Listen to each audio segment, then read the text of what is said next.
Hello students, आज हम बात करने वाले हैं various factors influencing the visibility at night की कि कौन कौन से ऐसे फैक्टर्स हैं जो कि इन्फ्लुएंस करते हैं रात के समय में विजिबिलिटी के लिए।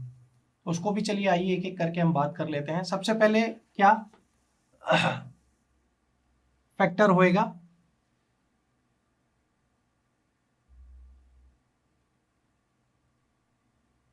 Time available to see an object.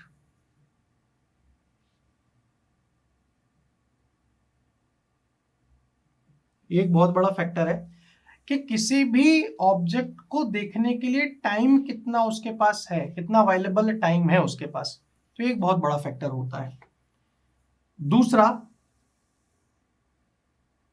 Glare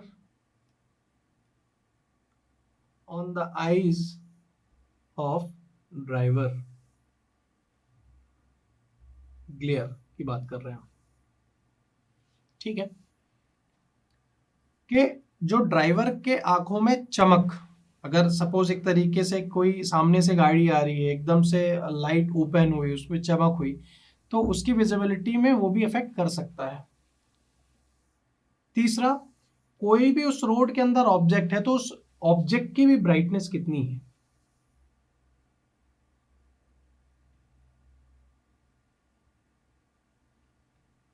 brightness of object, ठीक है। चौथा, amount and distribution of light flux from the lamp. मतलब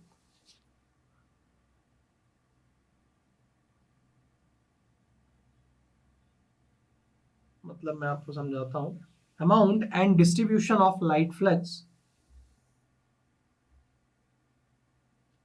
of the from the lamp.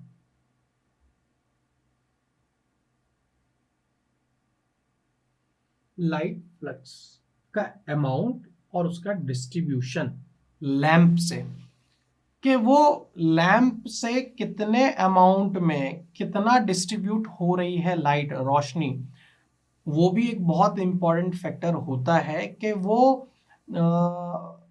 Influence करता है एक तरीके से कि रात के समय में विजिबिलिटी आपकी कैसी होगी, ठीक है। अगर कम लाइट पड़ रही, कम रोशनी आ रही, कभी कभी आपने देखा होगा, आप जब जा रहे होते हो तो लाइट ब्लिंक करती है। ब्लिंक करना लाइट और भी मुश्किल हो जाता है रोड को यूज करने के, कभी कभी एकदम डिम जैसी रहती है, ठीक है। तो ये पांचवा, reflecting characteristics of reflecting characteristics of pavement surface.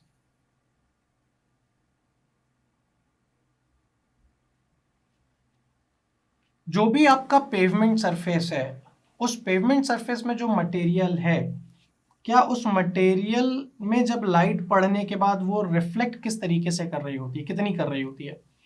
आपने कभी नोटिस किया होगा कि जब आप नॉर्मल हाईवे में जा रहे होते हैं, बहुत बार जब हाईवे नया नया बन रहा होता है तो उसका कोई भी बाइफर्केशन नहीं होता है। With the help of white paint एक बॉर्डर होती है, कॉर्नर्स में होती है, बीच में होती है।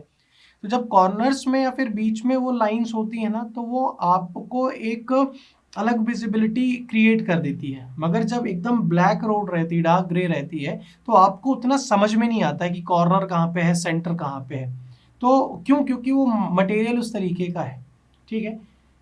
उसके बाद ब्राइटनेस ऑफ बैकग्राउंड। उस बैकग्राउंड का क्या ब्राइटनेस है?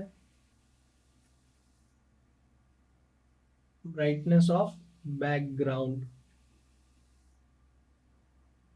बहुत लोगों को समझ में नहीं आ रहे होंगे वर्ड, तो आप मैं जब बोल रहा हूं तो उससे आप रिलेट कर सकते हैं। ब्राइटनेस ऑफ बैकग्राउंड, ठीक है। और लास्ट लास्ट जिस भी हम ऑब्जेक्ट की बात कर रहे थे, तो उस ऑब्जेक्ट का साइज क्या होएगा। जाहिर सी बात है, बहुत बार ऐसा होता है कि हम लोग जा रहे होते हैं हाईवे में, लाइट नहीं है, अच्छी विजिबिलिटी नहीं है, हमने आनी तो ऐसी जगह से गाड़ी निकाल दी कि वहाँ कील उल पड़ी हुई है, कील दिखती नहीं है। बट वहीं पे एक बड़ा पत्थर है तो वो हमें दिख जाता है, तो हम टायर को साइड से निकाल लेते हैं। तो ये कुछ ऐसे फैक्टर्स हैं कि आपको किसी भी ऑब्जेक्ट को देखने के लिए टाइम कितना मिल रहा है। दूसरा, उस ऑब्जेक्ट का साइज कितना होगा, चमक कितनी आ रही होगी वहां पे आईज में ड्राइवर के, ऑब्जेक्ट का ब्राइटनेस, वो भी ऑब्जेक्ट की प्रॉपर्टी, जो भी आपके लाइट फ्लक्स हैं उसका अमाउंट और distribution, reflecting characteristics of payment surface, brightness of background.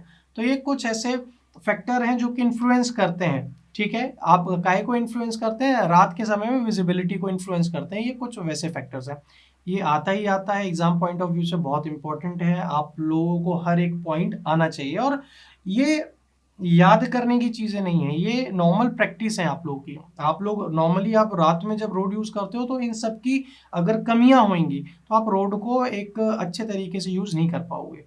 तो इसलिए बेहतर है कि आप इसको समझें और इसको अपने आप प्रैक्टिस में लाएं, याद करने की कोशिश ना करें। Thank you very much.